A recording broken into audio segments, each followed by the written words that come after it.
মধুকথা পর্যটন করে বলছি, যার মুখে ভাই হরি কথা নাই, তাহার কাছে তুমি যেও না।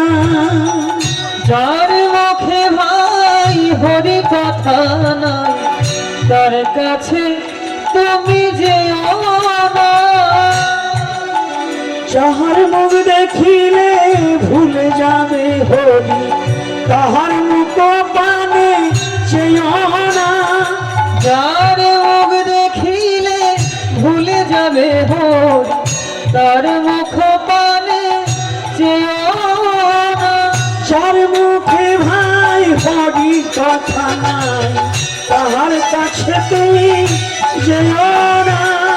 যার মুখে ভাই হরি কথা নাই, তার কাছে তুমি যেও না।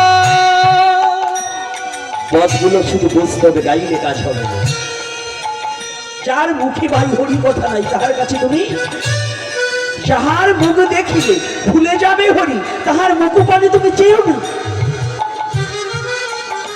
ঘরে বসে একটা কথা বলেছিলাম, আমার অরুণ বাবা আমাকে অনুরোধ করেছে, বাবা এই কথাটা আজকে আমরা ভাগবতী আসরে আস্বাদন করব। এখন আমি অনেকের কথা ই করলেও আমার অরুণ বাবার কথাটা আমি পরিত্যাগ করতে পারি না। কারণ দেখুন, সেই কোথায় বসুন্ধিয়া থেকে ছুটে এসেছি। আপনি যশোর বসুন্ধিয়া থেকে এই রাজরের মাটিতে হরিকথা শ্রবণ করবার আশা, এটা কিন্তু চারটেখানি কথা না, আমরা যেতাম না, যেতাম। দেখুন আপনাদের এই রাজরে কতজন আছে, তারা না ধরো কি যাবো একটু ঘুমালেও শান্তি পাবো, কিন্তু ঘুমাচ্ছে না, টিভি দেখছে, মোবাইল দেখছে, কিন্তু এখানে আসবে না, আছে না বাবা? আর সেই যশোর থেকে এখানে ছুটে আসতে পাগলটা, তাহলে ওর কথাটা না রেখে পারছি না। তো ওখানে কি বলছে, যার মুখে ভাই হরি কথা নাই, আমাদের কার কাছে যেতে নিষেধ? যার মুখে হরি কথা নাই তার কাছে যাওয়া যাবে না। এটা কে শিখিয়েছেন? হ্যাঁ, একটু বলে দিচ্ছি ভালো করে, বন্ধু করতে হলে একটু হিসাব করে বন্ধু করতে হবে। এই যুবক ছেলে, তোমাদের বন্ধু তোমাকে 2000 টাকা ধার দিয়ে কক্সবাজারে নিয়ে যাবে, এজন্য বন্ধু পাবে, কিন্তু 10 টাকার ভাড়া দিয়ে তোমাকে হরিকথা শ্রবণ করতে নিয়ে যাওয়ার মতো বন্ধু কিন্তু খুঁজে পাবে। তবে একটা কথা জেনে রেখো, পিকনিক খাওয়ার জন্য তোমাকে 1000 টাকা ধার দেবে, কি খাওয়ার জন্য? মুরগি খাওয়ার জন্য। একটা পশুকে হত্যা করে আনন্দ, অপরকে হত্যা করে নিজে আনন্দ ভোগ করার জন্য তোমাকে 1000 টাকা ধার দেবে। এই খাবারটা যেদিন তোমার এই হাত পায়ের শক্তি সব শেষ হয়ে যাবে, যে হাতটা দিয়ে অন্যায়ভাবে একজনকে মেরেছিলে, এই হাতটা যেদিন তুমি উঠাতে পারবে না, যে পাটা দিয়ে তুমি জোর করে অন্যায় করে একজনকে লাথি মেরেছিলে, এই পাটা তুলে যেদিন তুমি আর দাঁড়াতে পারবে না,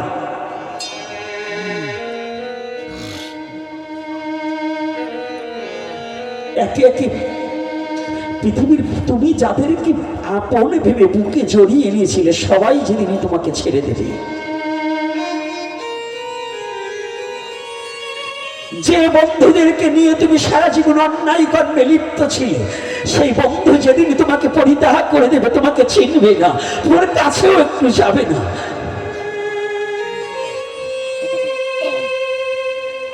একবার জীবনে ভেবে দেখেছো,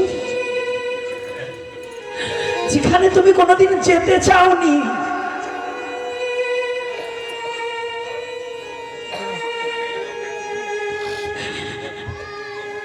যে জায়গাটাই তুমি কোনোদিন তোমাকে অনুরোধ করে নিতে পারা যায়নি, পাশের বাড়ি হরিনাম হচ্ছে, তুমি অন্যত্র চলে গিয়েছো, এক নিমিষের নিমিত্তে তুমি ওখানে গিয়ে একটু প্রণাম করনি, একটু ওই ধুলাই ঘোরাঘুরি দাওনি, কোনোদিন সাধুগুরু বৈষ্ণবের চরণ ধুলি তোমার মস্তকে ধারণ করনি।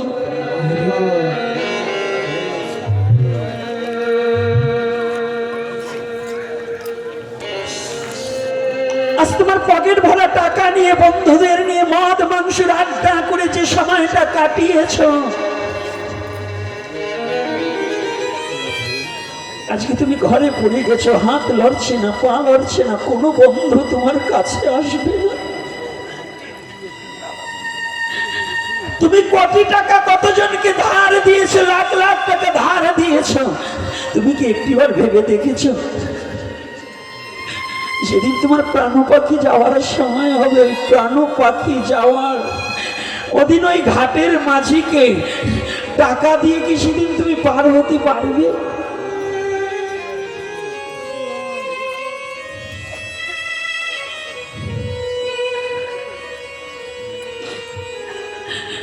তুমি কি সেদিন একটিবার ভেবে দেখেছো সেদিন যাকে তুমি অবহেলা করেছিল, যে বস্তুকে তুমি অবহেলা করেছিল, তোমার একমাত্র শেষের সম্বল এই মধুমাখা হরিনাম। এই নাম ছাড়া সেদিন তোমার আর কোনো সম্বল নেই। এই নাম ছাড়া সেদিন তোমার আর কোনো বান্ধব নেই।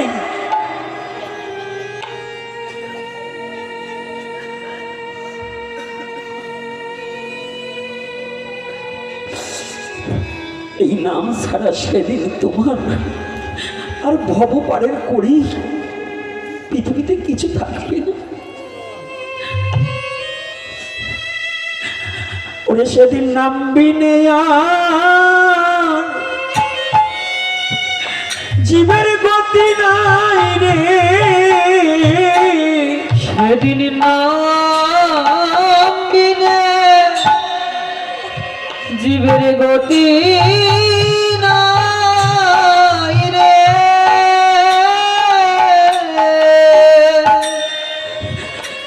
ওরে তোমার যেদিন একা একা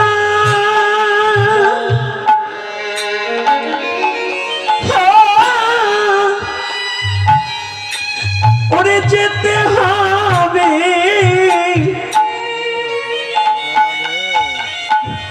সেদিন মধুর নামবি নেয়া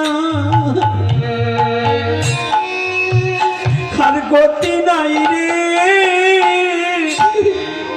যেদিন একা একা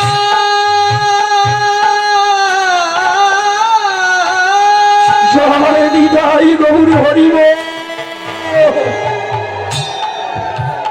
তোমার যেতে হবে, সেদিনে হরি নাম বিনে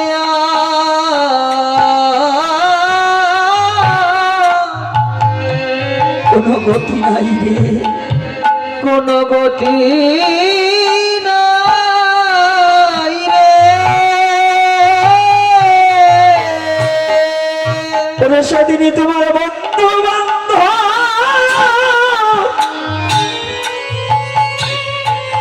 বলো কোথায় রবে, সেদিন নামবি নেয়া আর গতি নাই রে। বন্ধু বান্ধব কোথায় রবে, তোমার কোথায় রবে, ওরে নামবি নেয়া সেদিন নামবি নে কোনো গতি নাই রে। কোনো গতি নাই রে। তাহলে আমাদের একটু ভাবতে হবে, আনন্দে দিন কাটালে হবে না, সঙ্গটা কার করব? চেহারায় সঙ্গ হয় না, পয়সালা বাড়ি গিয়ে শুধু হরি বল বললে সঙ্গ হয় না। তুমি তার সঙ্গ করো যার বদনে সদা হরি কথা হয়, যার বদনে শুধু হরি নাম হয়, যিনার জীবনটা ভগবানের চরণে উৎসর্গ করে দিয়েছে, তাহার সাথে তুমি আত্মীয়তা করো, তাহার সাথে তুমি বন্ধুত্ব করো, যেন আর কিছু দিতে না পারলেও তোমার কর্ণকুহরে একটু মধুমাখা হরি নাম দিতে পারে। হরিবা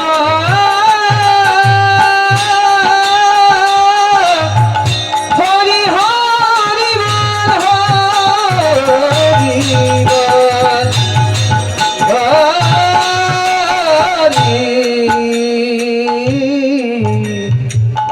হরি বল হরি। মনুষ্য জীবনে কি পেয়েছ? আমরা লজ্জা করছি। আজকে শোনো, ছোট্ট একটু গৌরীর লীলাটা বলি। মহাপ্রভু যখন এসেছিল না, মহাপ্রভু জন্মগ্রহণ করেছে। ভগবানের কিন্তু কোনো জাত নেই, কিন্তু একজনকে ক্ষতি করতে হলে, একজনকে হটাতে হলে, একজনকে জব্দ করতে হলে তার সাথে আত্মীয়তা না করলে তাকে জব্দ করা যায় না। যায় বাবা, আপনি যদি বিশ্বাসস্থ না হন তাহলে হবে? তো ভগবানের কিন্তু কোনো জাতি নেই, তথাপি ভগবান ব্রাহ্মণ কুলে কলিযুগে আসলেনি কেন? কলিযুগের ব্রাহ্মণেরা, প্রকৃত ব্রাহ্মণ যারা, তাকে আমি দণ্ডবোধ করি, কিন্তু যারা ব্রাহ্মণ নামধারী বাউন আছে তারা ছিলেন খুব অত্যাচারী, ঠকবাজ, জোচ্চোর, মানুষে মানুষে প্রভেদ, মানুষে মানুষে হিংসা, মানুষে মানুষে দ্বন্দ্ব, এটাই ছিল তাদের একমাত্র মূল্য। সনাতন ধর্মের মধ্যে কিন্তু হিংসার কোনো ধর্ম ছিল না। এটা আমাদের মানুষের সৃষ্টি কিছু কাজ আছে যেটা ভগবানের সৃষ্টি নয়। ভগবানের বাইরা নিজের রাজত্ব করার জন্য কিছু মনকল্পিত কথা প্রচার করা আছে। এই যেমন প্রচার করা আছে, ব্রাহ্মণ ছাড়া দীক্ষা নেওয়া যাবে না। এটাই আগে ছিল কি না? ব্রাহ্মণ ছাড়া নারায়ণ পূজা করতে পারবে না। এই যে গাঁজাখড়ি গল্প, এগুলো গাঁজাখড়ি কিনা যারা যুব সমাজ আছে, যারা লেখাপড়ি শিখেছেন এবং যারা জ্ঞানী ভদ্রলোক আছেন, মায়েরা বাবারা বুঝে নেবেন আমার কথাটা। ভগবান কি কারো বাবার কিনা? এই ভগবান কি কারো বাবার কিনা? সাধারণ একটা সূর্য যদি চোরের জন্য আলো দান করে, সাধুর জন্য আলো দান করে, হিন্দুর জন্য আলো দান করে, মুসলমানের জন্য দান করে, খ্রিস্টানের জন্য দান করে, বৌদ্ধের জন্য দান করে, কি করছে না? এই সূর্যটাকে যিনি সৃষ্টি করেছেন তার কাছে কি কোনো জাতাজাতি আছে? তার কাছে কি কোনো কে নম, কে মুসি, কে মেতর, কে সাহা, কে কুণ্ডু, কে ব্রাহ্মণ, হ্যাঁ ক্ষত্রিয়, এগুলো আছে? ভগবানের কাছে এগুলো আছে? একটা সূর্যের কাছেই যদি না থাকে, সেই সূর্যটাকে যিনি সৃষ্টি করেছেন তার কাছে কি জাতি হিংসা আছে? এই কথা বলতে হবে কিন্তু। আবার এখন না বলতেছেন, আবার একটু পরে দলে কোপ করলে যেন আবার বলেন যে ওইটা না ওইটা না। আমরা তো লুবি জাত, দলে না পড়লে আর স্বীকার করি না। একটু ঠকা হলে আর আমরা স্বীকার করে নিতে চাই না। কিন্তু সনাতন হচ্ছে সত্য ধর্ম, যেটা যে সনাতন ধর্মে জন্মগ্রহণ করে সত্যকে স্বীকার করতে পারে না, ওর বাবারও জন্মের ঠিক নেই। কারণ সত্যকে স্বীকার করে নিতে হবে। আমি প্রতিপালন করতে পারি বা না পারি, কিন্তু এইটা সত্য, এইটা পূর্ব, এইটা পশ্চিম, এটা তো স্বীকার করতে হবে। আমার ঘর আমি অন্যদিকে উঠিয়ে ফেলছি, কিন্তু পূর্ব পশ্চিম তো স্বীকার করতে হবে। কিন্তু সনাতন ধর্মের কিছু শয়তানগুলো আছে, ওদের সীমানা ঠিক রাখতে যে সত্যটাকেও মিথ্যা বল। আমাদের অনেক সাধু বেরোবে, আমাদের অনেক বৈষ্ণবরা আছে, আমাদের বৈষ্ণবদের একাদশী পালা লাগবে না। এই যে এগুলো ওই শয়তানের দল, ওই শয়তানের দল ওইগুলো, যে মানে আমাদের একাদশী পালা লাগবে না, মানে ওই যে মিথ্যা একটা কথা প্রকাশ করছে, বৈষ্ণবদের একাদশী পালন করা লাগবে না। আরে বুকাচন্ডী, একটু চৈতন্য চরিতামৃতে এত তুমি বৈষ্ণব হয়েছে যে বৈষ্ণবের গোড়া মহাপ্রভু তিনি কি বললেন? বৈষ্ণব হইতে মোর মনে ছিল সাত, ত্রিনাথ কৃষ্ণ লোকেতে পড়ে গেলাম বা। মহাপ্রভু নিজেকে বৈষ্ণব দাবি করলেন না, আর তুমি নিজে বৈষ্ণব হয়ে বলছো ওদের একাদশী নেই। বৈষ্ণবের একাদশী নেই না, তুমি ভগবান সাথে বসে আছো। এইগুলি হচ্ছে জোচ্চর। এইরকম তৎকালীন সময় কিছু বাউন ছিলেন যারা মানুষের মধ্যেও হিংসা বিষ গোপন করলেন, বিষাক্ত বিষ বাষ্প ছড়িয়ে দিলেন। এই উঁচু জাতি নিচু জাতির ছায়াও মারাবে না, উঁচু জাতি নিচু জাতির ছায়াও মারাবে না, মারানো পর্যন্ত মানে পারাবে না, গায়ে যেন লাগে না। আর ওই চারে হাঁটতে গেলে কিংবা যদি ওই নিচু জাতি যদি ব্রাহ্মণের গায়ে ছায়া পড়তো তাহলে তাদের আবার ছিনান করতে হতো। কথাটা বুঝতে পেরেছি? আর তখন কি আইনটা পাতিয়েছে, নারায়ণকে সেবাই দেওয়া যাবে না অন্য কোনো জাতি, ব্রাহ্মণ ছাড়া আর ক্ষত্রিয় ছাড়া পারবে না। মানে ভগবানরে উনি নারায়ণরে একেবারে বাবার কাছে ঠাকুর বানাই নিয়েছেন। ওনারাই নারায়ণ সৃষ্টি করছে, আর কাউকে সৃষ্টি করেন।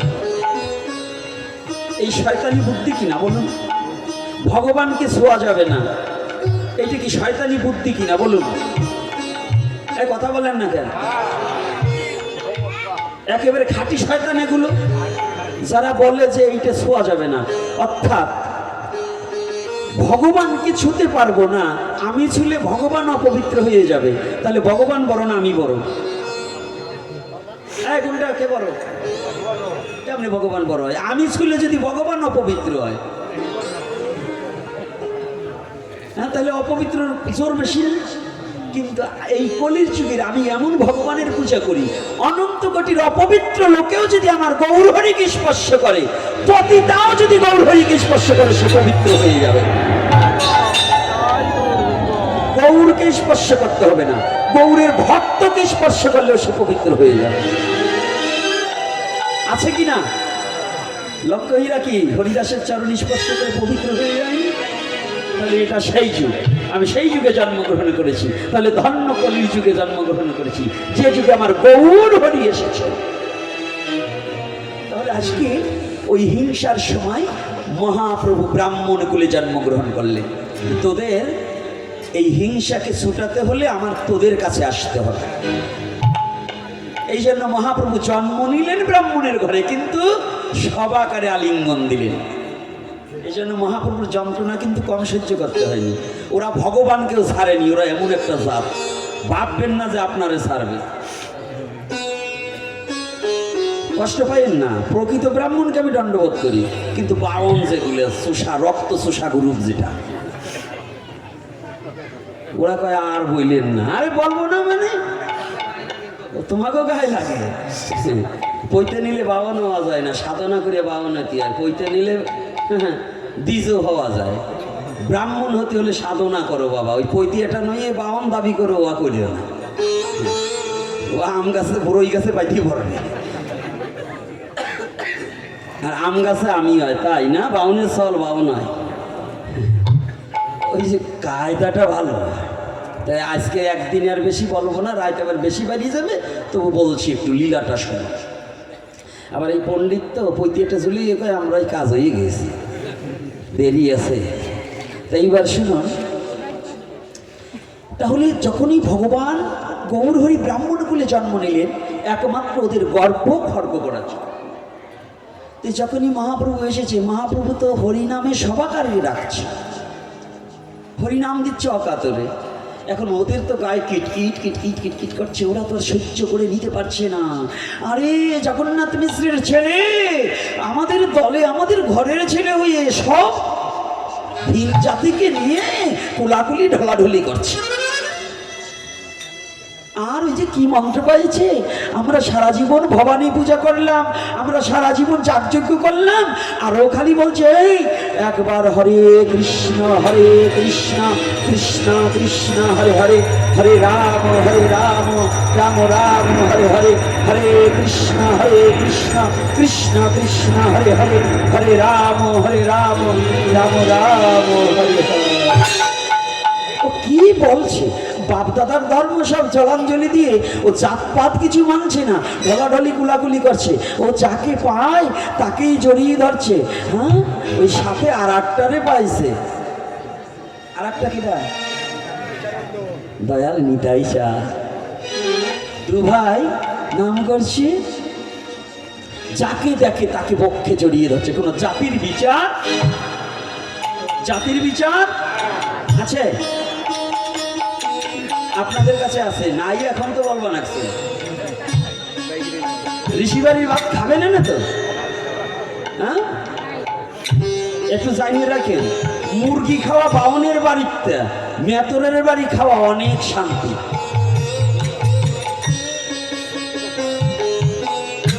মুরগি খাওয়া ব্রাহ্মণের বাড়ি ভাত খাওয়ার চেয়ে মেতরের বাড়ি খাইয়েন, তাতে শান্তি পাবেন।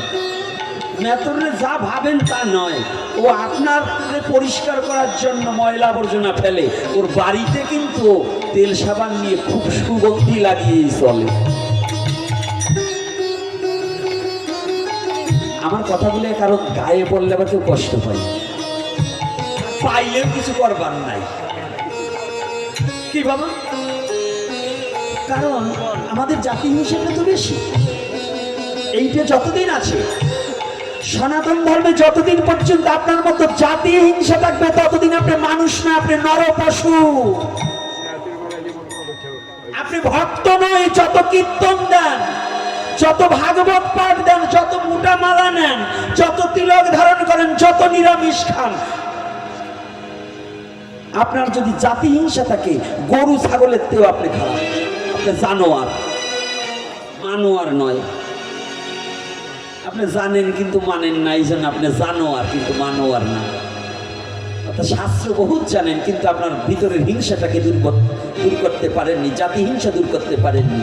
তাহলে আপনি কিন্তু জানোয়ার, আপনি কিন্তু কোনো মানোয়ার নয়, আপনি ভক্ত নয়, আপনি বৈষ্ণব নয়, আপনি কোনো সাধু নয়, আপনি কোনো সৎ ব্যক্তি নয় যার মধ্যে জাতি হিংসা থাকে। আমি বলছি মহাপ্রভু সাক্ষাৎ তিনি দেখিয়ে দিয়েছেন।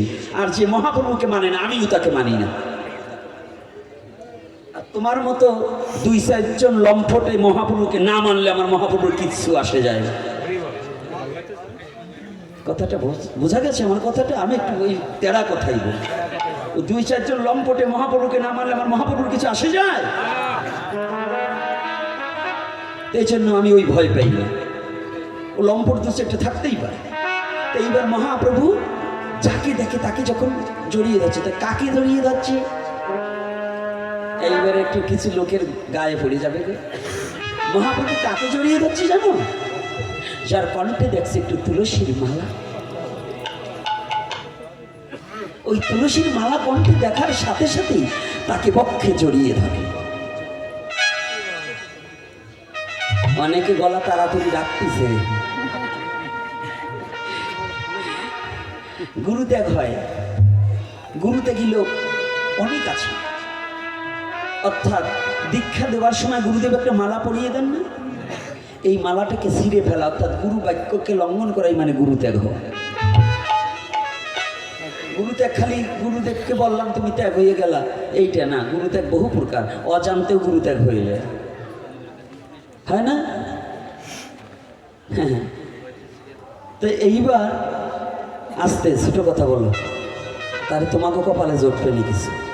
তো এইবার দেখুন, এই যে যারা কণ্ঠে মালা, দীক্ষার সময় মালা ধারণ করার পরে মালা ফেলে দেয় আর নেয় না, এটাও গুরুত্যাগ। কণ্ঠে মালা ধারণ করা শাস্ত্রীয় সিদ্ধান্ত মোতাবেক। যদি কেউ বলেন যে না আমাদের কোনো মালা তিলক নাই আমাদের মতে, আরে তুই এখন বলতেছিস তো 2 দিন ধরে মতপথ সৃষ্টি করছিস মালা তিলক নাই।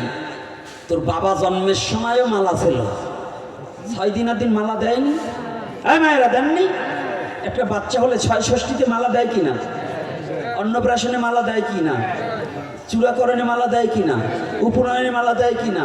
মা বাবা মারা গেলে দেয় কিনা? বাবার শ্রাদ্ধে মায়ের শ্রাদ্ধে দেয় কিনা? বিয়ের সময় দেয় কিনা? তো এতবার মালা দিল আর তুমি ছিঁড়ে ছিঁড়ে ফেললা, বোঝো না যে মালা ভগবান নেবার বলছে? এখন গোপীনাথ যে এতগুলো নেছে, তার সে একটা কম আছে নাকি আপনাকে বলেন? এই যে কয়টা বলে গেলাম, আর আপনার কাছে আমার একটা কম, কারণ আপনার বিয়ে এটা পাইছেন, আমি তো এটা করি না।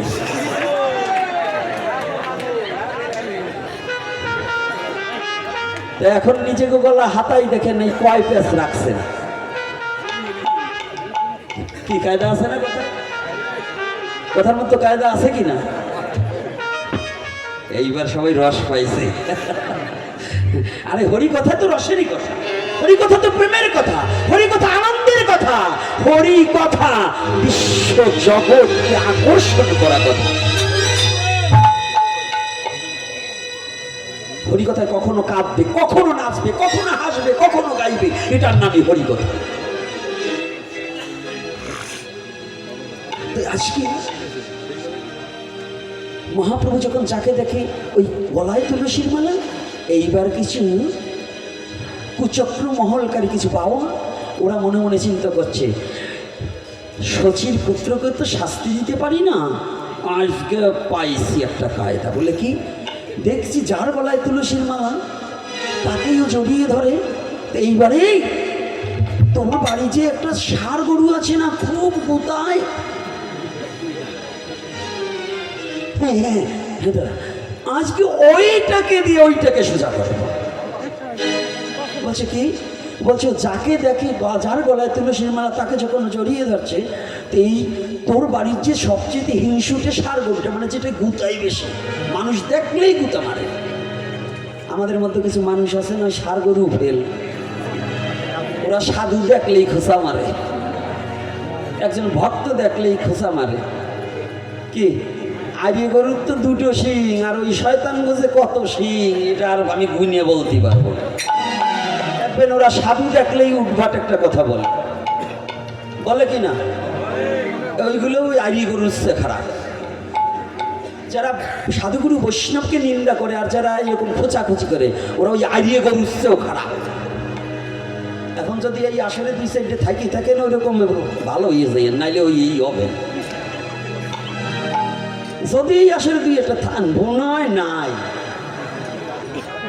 না থাকলে হরি কোথায় আসবে, এই আসলে নাই বোধ হয়। আর যদিও কিছু থাকে তো ওই হিংসা আর নিন্দা এই দুটো সিং কাটি ফেলে। কি বাবা, হিংসার নিন্দা। ডাক্তারের কাছে যায় তো মানুষ রোগ সারবার জন্য, তা আজকে ভাগবতে আসছেন কেন? একটা ভব ব্যাধি আছে, এই ব্যাধিটা যেন নির্মূল হয়ে যায়। গৌরহরি যেন কৃপা করে হিংসা নিন্দা ব্যাধিটা যেন নির্মূল করে দেয়। আজকে গৌরহরি বলছে এইটাকে দিয়ে ওইটা সোজা করবো। তা কি মোটা, যেমন এই যে আমরা বোঝেন না, মোটা মোটা মালা নিচে ওই দেন একটা, আমার ডাইন পাশে একটা তাকাই দেখে, ওটা সাগরে পড়লেও তো লাভে না। তাই ওই শয়তানগুলো দল পাইতে ওই সব চাইতে মোটা মোটা তুলসী গাছ আইনে খাইটিয়ে করে কাইটিয়ে ওই যেটা সবচেয়ে গুঁতো নিয়ে গরু সার গরু ওইটার গলায় একটা তুলসীর মালা দিয়ে, তো গৌরহরি তো নামে বিভোর, নিতাই সাধু তো নামে বিভোর। তো যে পথ দিয়ে আসতেছে গৌরার নিতাই সামনে, আর পিছনে হচ্ছে অগণিত ভক্ত। তো ওই সামনের দুটোরাই তো আগে সোজা করতে হবে। তো যখন ওই যে পথ দিয়ে আমার দয়াল গৌরহরি দয়াল নিতাই চাঁদ ছুটে আসছে, ওই প্রথম আজ ওই ষাঁড় গরুটাকে রেখেছে। আর তুলসী হচ্ছে ভক্তি জননী। যদি পৃথিবীতে যদি ভক্তি পেতে চাও, তাহলে তুলসী সেবা না করে কোনোদিন ভক্তি পাওয়া যাবে না। এটা এ যুগের কথা না, সত্য যুগের কথা। সত্য যুগ থেকে প্রবাহমান তুলসী। এজন্য আমাদের সাধু মহাজনরা বলে, তোমরা আর কিছু না পারলে স্নান করে নতুন তুলসী গাছে জল দিও। কারণ তুলসী গাছে জল দিতে দিতে যদি তুলসী দেবীর কৃপা তোমার প্রতি বর্ষিত হয়, তাহলে তোমার ভক্তি হবে। আর যদি ভক্তি হয়, তখনই তুমি ভগবানের চরণ খুঁজতে শিখবে। হরিবল হরিবল। এই বলে যখনই তুলসী দেবীর কৃপা হয়েছে, তুলসীর মালা গলায় পড়েছে, ওর হৃদয়ের মাঝে পশু হলেও পশুবৃত্ত নাশ হয়ে গেছে, শুদ্ধ চৈতন্য জ্ঞান উদয় হয়ে গেছে। হরিবল। যখনই মহাপ্রভু আসতেছে দূর হতে, পশুগুলো জন্মত ষাঁড়টা দূর হতে প্রভুর চরণ দর্শন করে। কারণ ওই তুলসীর স্পর্শ পাওয়া মাত্রই পশুবৃত্ত দূরে গিয়েছে, চৈতন্য জ্ঞান হয়ে গেছে। পশুগুলো জন্ম হলে কি হবে, কিন্তু তুলসীর কৃপায় ভক্তির উদয় হয়ে গেছে। তো অদূর থেকে মহাপ্রভুর চরণ দুখানা দর্শন করে ষাঁড়ের দুটি চোখ বেয়ে জল পড়ছে।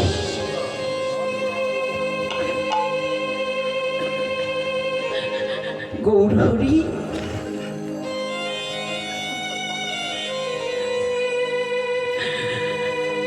আমার তো পশুকুলে জন্ম, তুমি তো তোমার ভক্তকে কৃপা করছো, কিন্তু আমার মতো পশুকে কি তুমি কোনোদিন কৃপা করবে না?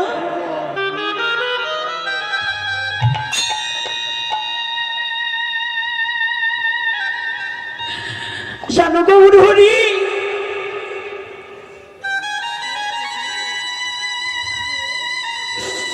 পশুকুলে জন্মগ্রহণ করে জীবনে তো তোমার কেমন করে তোমার সাধন করতে হয়, তোমার ভজন করতে হয়, কেমন করে তোমাকে ডাকতে হয় আমি জানি না।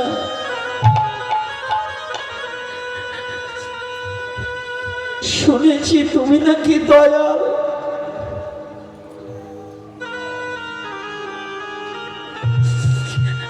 আজ আমার মতো পশুকে একটু কৃপা করে যদি তোমার চরণে দুখানা আমার সম্মুখে দিতে, আমার এই জিহ্বা দিয়ে তোমার চরণে দুখানা একটু চেটে চেটে তোমার ওই চরণামৃত আস্বাদন করতে।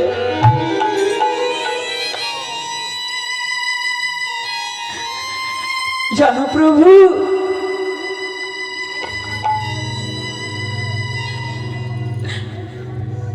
মনুষ্যকুলে সবার ভাই বন্ধু পুত্র পরিজন আছে,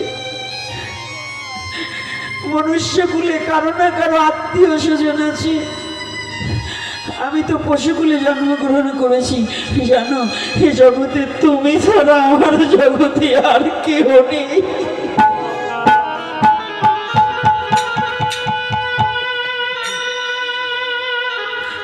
এই জগতে সবার সবাই আছে, কিন্তু আমি তো পশুকুলে জন্মগ্রহণ করেছি। তুমি ছাড়া বিশ্ব জগতের মাঝে আমার আর কেহ নেই।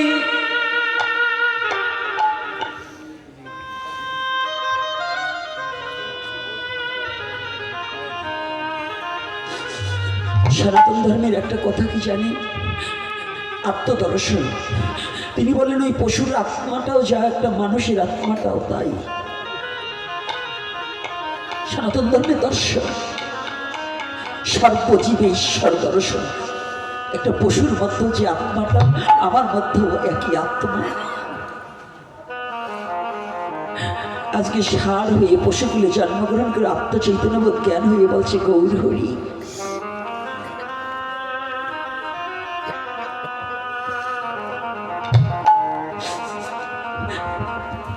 আমি তোমায় কোনোদিন ডাকার মতো ডাকি নাই রে, তোমায় কোনদিন ডাকার মতো ডাকি নাই রে। তোমায় কোনোদিন আমি ডাকার মতো ডাকি নাই রে, তোমায় ডাকার মতো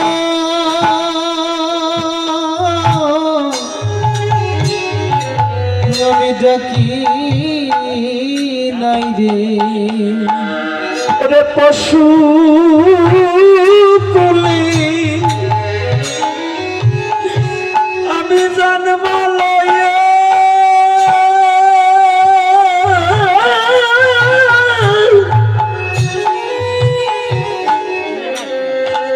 তোমায় একদিন ডাকার মতো ডাকি নাই রে। পশু কুলে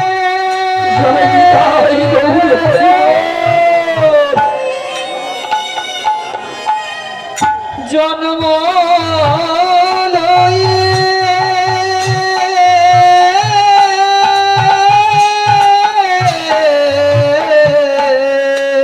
জীবনে একদিন তোমার ডাকার মতো ডাকি নাই রে, তোমায় ডাকার মতো ডাকি নাই রে। ডাকি নাই রে। আমি পশু কুলে ওরে জন্মালয়, ওরে জনমালয়ে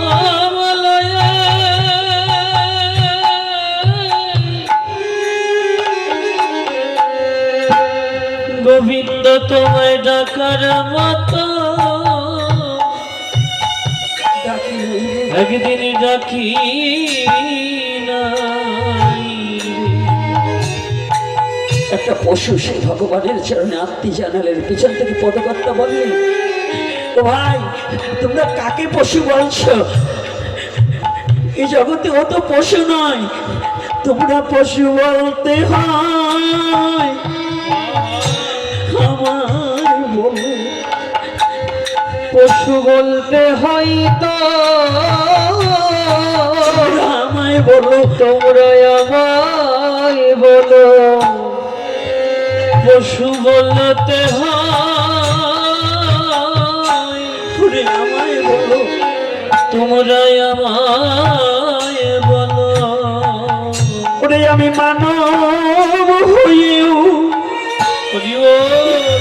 একদিন গৌর বলে ডাকলে নারী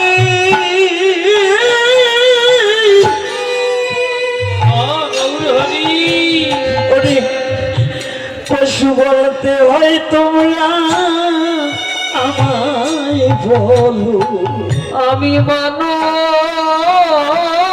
হয়ে একদিন গৌর বলে ডাকলে না রে, গৌর বলে ডাকলে না রে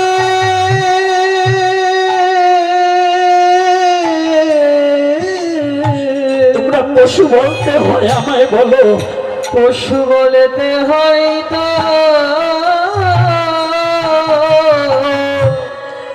আমায় বলো আমরা মানুষ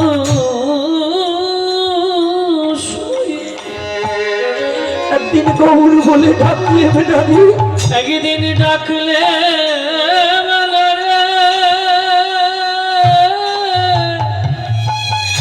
পশু বলতে হয় আমায় বলো, পশু বলতে হয় তোমরা আমায় বলো জীবনে মানুষ কুলে, এই মনুষ্য কুলে জন্মগ্রহণ করে আমি জীবনে তো একদিন গৌর বলে ডাকিনি, কৃষ্ণ বলে কাঁদিনি, তাহলে পশুকে আজকে যে পশু হয়েও গৌর বলে দুটি চোখের জল ঝরাচ্ছে, আর আমি মনুষ্য হয়ে মানব কুলে জন্মগ্রহণ করে কোনোদিন গৌরাঙ্গ বলে ধুলায় দূষারিত হতে পারিনি, তাহলে পশুকে, পশু তো আমি।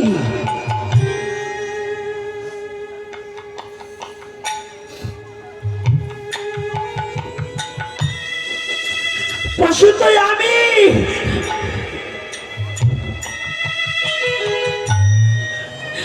অহংকারে মত্ত হয়ে অহংকারে রাজত্ব করে কোনোদিন নিজে হীন হয়ে সাধুগুরু বৈষ্ণবের চরণে কোনোদিন একটা প্রণামও করিনি।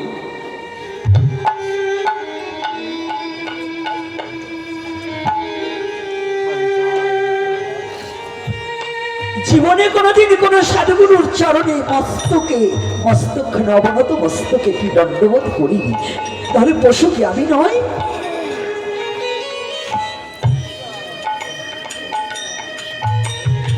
বিশ্ব জগতে পশু তো আমি,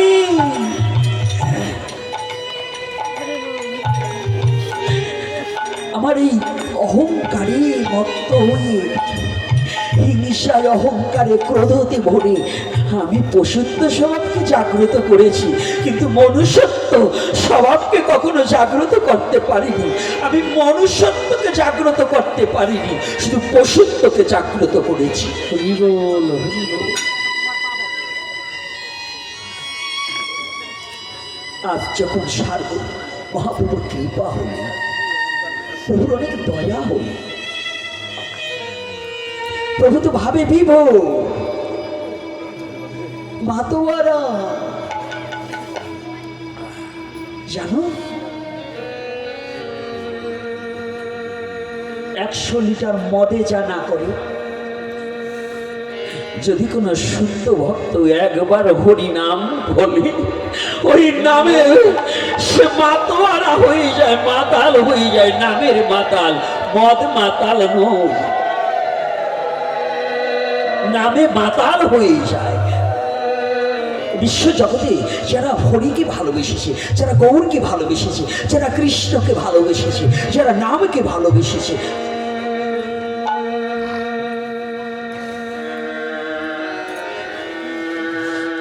যারা নামকে ভালোবেসেছে, মদের নেশা ছোটে কিন্তু নামের নেশা ছোটে না। নাম করে দেখো, নাম হৃদয়ে ধারণা করে দেখো, নামকে ভালোবেসে দেখো, যদি নামের নেশা একবার কাউকে পায়, সেই নেশা কোটি কল্পকালে সে ওই নেশার ছুটবে না। এই জন্য কত চমৎকার ভাবে বলছে, হরি বল বল রে একবার, নেশা ছুটবে না কো আর, হরি বল ছুটবে না কোয়া হরি বল বলো রে একবার নিশা ছুটবে না কোয়া হরি বল বলো রে একবার নিশা ছুটবে না কোয়া নামামৃত পান করিলে ও হারে পাবি কি পাতা হরি বল বলো রে একবার নিশা ছুটবে না কোয়া হরি বল রে একবার নিশা ছুটবে না কোয়া কি বলছে নামামৃত পান করিলে পাবি কৃপা তার তাহলে এখানে কত চমৎকার কথা হরি বলো রে একবার নিশা ছুটবে না গো নিশা ছুটে না নামের নিশা একবার যারে ধরে সেই নামের নিশা ছোটা বড় দায় রে বাহ্যিক নিশা যা আছে এটাকে পরিত্যাগ করো একমাত্র নামামৃত নিশার মদে তুমি মত্ত মাতাল হয়ে যাও দেখবে কত শান্তি সমস্ত ক্লান্তি দূরীভূত হয়ে যাবে সমস্ত অশান্তি দূরে চলে যাবে শুধু শান্তি আর শান্তি হ্যাঁ সুখময় জীবন হবে হবে কি না রাধে রাধে হবে তো নামের নেশায় যদি কেউ মাতাল হতে পারে তার সুখময় জীবন হয় আর মদের নেশায় যদি মাতাল হয় তার জীবন নষ্ট হয়ে যায় অর্থবিত্ত সব চলে যায় মান সম্মান সব চলে যায় আর নামের নেশায় যদি একবার কাউকে ধরে না অর্থ পাবে সম্মান পাবে মান পাবে পুত্র পরিজন পাবে ধন ঐশ্বর্য পাবে ভালোবাসা পাবে প্রেম পাবে পৃথিবীতে তোমার আর কিছুর অভাব থাকবে না বলো না গো রাধে রাধে হবে কি না নাম এমন একটা জিনিস আজকে যখন গৌরহরি আসছে না কাছে আসছে গৌরহরির স্বভাব যার কণ্ঠে তুলসী নেওয়ালা তাকে জড়িয়ে ধরে আজ এই ভক্তি জননীর কৃপায় পশুকুলে জন্মসার তার হিংসা ভুলে গেছে মহাপ্রভু এসে যখন দেখিবারে পায় পশুর গলায় তুলসীর মালা দেওয়া কিন্তু রয়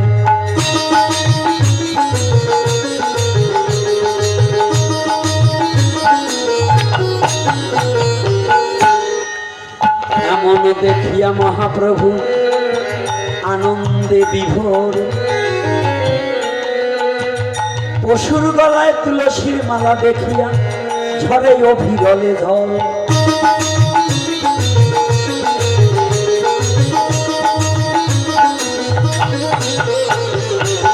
পশুকুলে জন্ম হয়েও গলায় তুলসীর মালা রয় এই তো একমাত্র আমার পরম ভক্ত হয়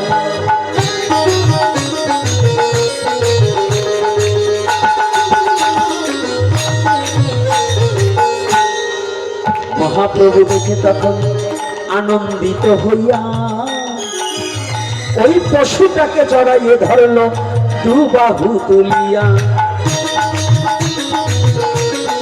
রাধে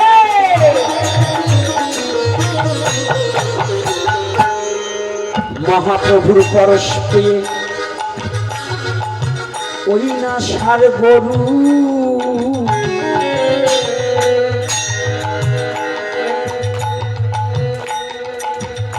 ওই যে মহাপ্রভুর চরণে তখন মাথা করিল নিচু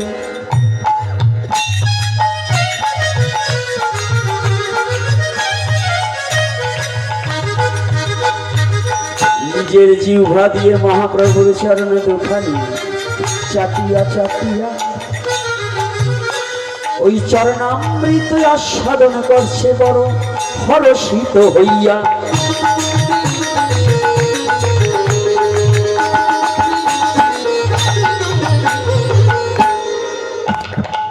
ষাঁড় গরু বলছে তখন মহাপ্রভুর ভাই কোটি জনম পশুকুলে আসলেও আমার কোনো দুঃখ নাই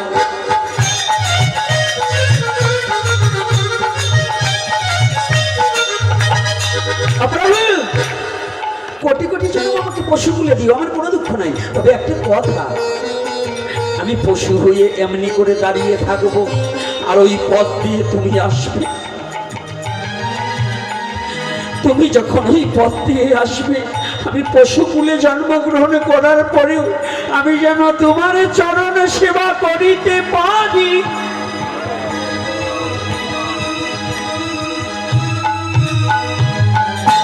আমাকে পশুকুলে জন্ম দাও। কথাটা বোঝা গেছে? হে মানব জাতি, পশু হয়ে বলছে আমাকে কোটি কোটি কোটিবারও যদি আমাকে পাঠাও, কোনো দুঃখ নাই, কিন্তু একটা দুঃখ, যে পথ দিয়ে, যে কথাটা নিবে, যে পথ দিয়ে তুমি আসবে, ওই পথে যেন আমি থাকি। আর আমরা কি পেয়ে এমন মানব জনম হেলায় হারাইয়া এসেছি যে আবার যেতে হবে, যাব কি ধন লইয়া।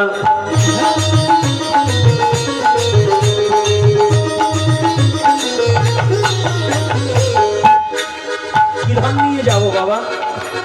ভজন করেছি, সাধন করেছি, নাম করেছি, কোন সাধুগুরু বৈষ্ণবকে ভালোবেসেছি, কি নিয়ে যাব? যেতে তো হবে। কি নিয়ে যাবে তো? কি নিয়ে যাবে? কিচ্ছু নিতে পারবে না। তাহলে পশুকুলে ষাঁড় হয়ে বলছে, প্রভু কোটি জন্ম দাও আমাকে পশুকুলে, দুঃখ নেই, কিন্তু যেন তোমার চরণ পায়। আর আমরা মানব হয়ে বলছি আমার এই সব কিছু দরকার নেই, এই ধর্মকর্ম করে কি, এসব করে কি হবে? কি এরকম আছে না? মদের বোতলে গেলে হয় বহুতে স্ত্রীতে পুজো দিচ্ছে, ঘন্টা লড়ছে, আয় ঘন্টা লড়াই কি হবে, আমাকে তুই চিনলি না।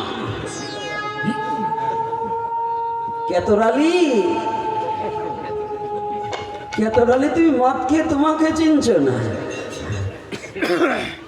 কোনো নেশায় কাজ হবে না। তাই যুব সমাজকে বলছি, এই সরস্বতী পুজো গেল, দুর্গা পুজো গেল, কালী পুজো গেল, এই সনাতনী জাতির এখনো চামড়া মোটা জাতি হয়ে গেছে। শুয়োরের চেয়ে চামড়া এগুলোর একটু বেশি মোটা, বেশি কিছু কিছু, সবার না।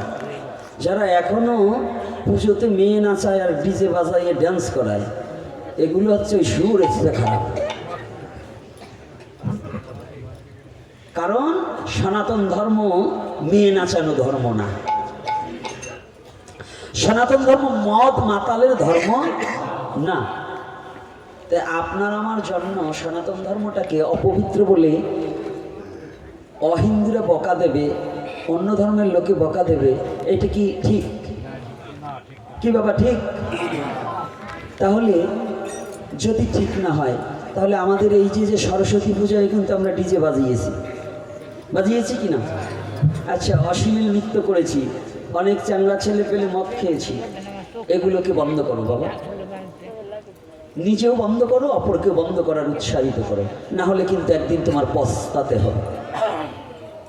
তুমি যদি আজকে এই আচরণগুলো দেখাও, তোমার সন্তানও এই আচরণ হবে, তাহলে ভবিষ্যতে তোমার একুল অকুল দুই কলি যাবে, সংসারেও শান্তি পাবে না, অথচ ভগবানের কাছে গিয়েও শান্তি পাবে না। ভগবানের কাছে তো না, নরকেও ঠাই হবে কিনা তাই সন্দেহ। এই জন্য প্রস্তুতি নাও। সনাতন ধর্মে জন্মগ্রহণ করে এই কুঅভ্যাসগুলোকে পরিত্যাগ করতে হবে। যারা এই কুঅভ্যাসের মধ্যে, মা চোখ বুঝে না, মা কিরে মা বালিশ দেবো, ঘুমালে কিন্তু বালিশ দেবো না, আজকে তুলসী দেবো না, ভয় নেই, আজকের আমার মারা বাবারা খুব ভালো, আজকে তুলসী দেবো না, কারণ এগুলো মরে গেলে তো আমি মা বলবা না কারো, এই জন্য তুলসী দেবো না। তো যাক, কথাটা ভালো করে জানতে হবে। আজকে যখন কি কোনো প্রশ্ন?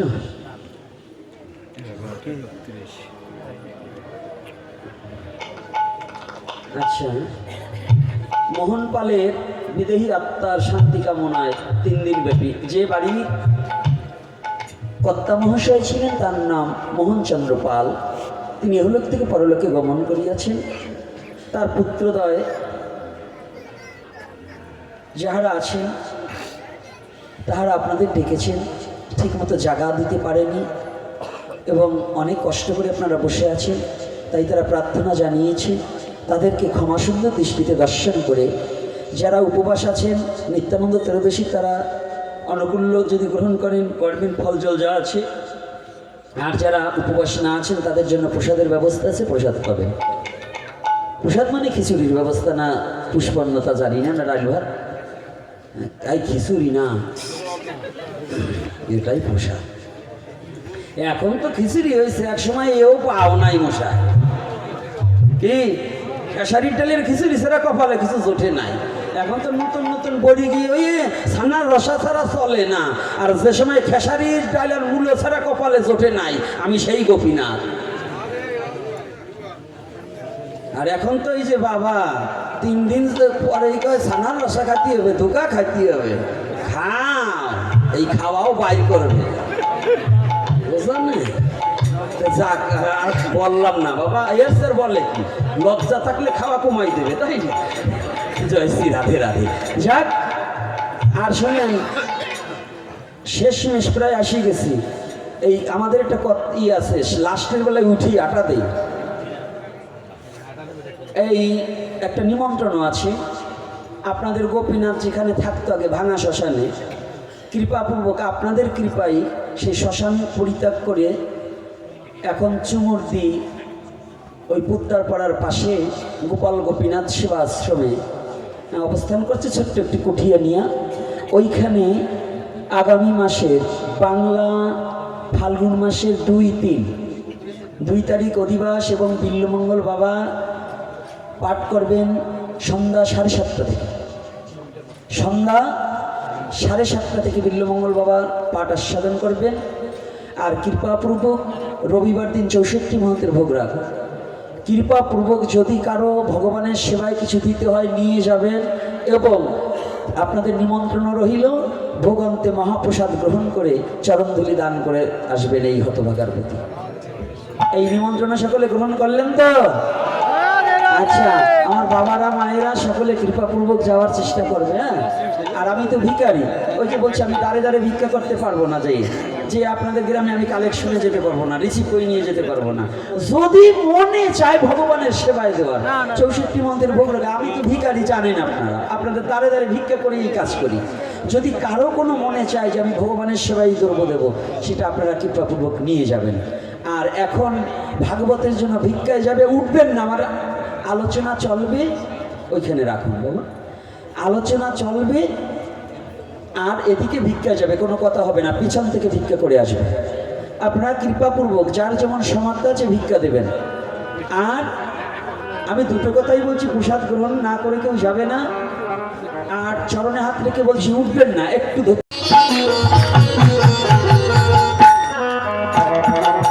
দূর থেকে ওই যে কিছু দুষ্ট ব্রাহ্মণ ছিল, একজনে বলছে আর একজনের ঠাই, একই শুনেছিলাম তোর দুষ্ট গরুটা কাউকে ছাড়ে না, দেয় না রেহাই।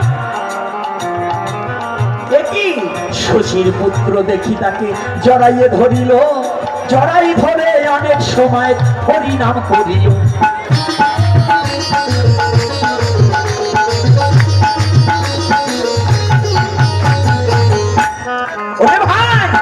একটা কথা বলি, এই শশীর পুত্র কোন তান্ত্রিক বিদ্যা জানে নাকি? শয়তান তো ভালো হওয়ার সহজে চায় না। একজন বলছে না রে ভাই, ওই তুলসীর মালার ক্ষমতায় তোমার পশু হিংসা ভুলে যা। শশীর পুত্র কোন তান্ত্রিক নহে, তন্ত্র আছে ওই মালায়। মালাটা খুলে দাও, তুমি কাছে গিয়া দেখবো কেমন পারে বশ করিতে হরি নাম দিয়া।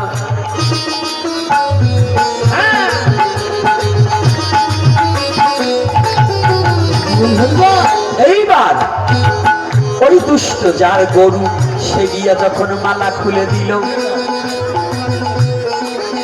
এইবার ওই দুষ্ট গরুই এইবার মালিককে তারা দিল।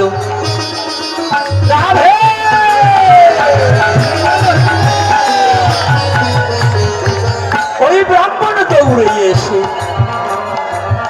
ধরে আমার মহাপ্রভুর পায়,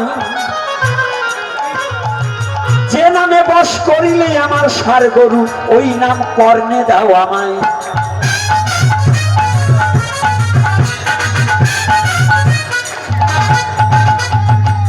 যে নামে পশুও বশ হয়, মানবও বশ হয়, এমন দেখি নাই, তোমার মতো দয়া ঠাকুর কোথায় কবে পাই।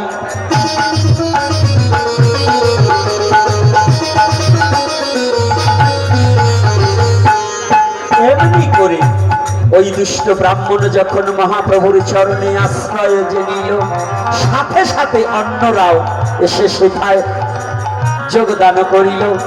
সবাই মহাপ্রভুর বদন হইতে কৃষ্ণ নাম শুনে হিংসা ভুলে সবাই বদনে কৃষ্ণ কৃষ্ণ বলে।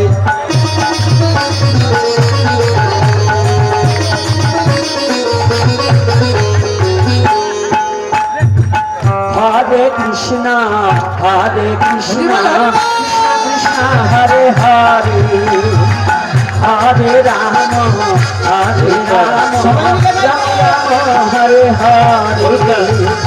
হরে কৃষ্ণ কৃষ্ণ কৃষ্ণ কৃষ্ণ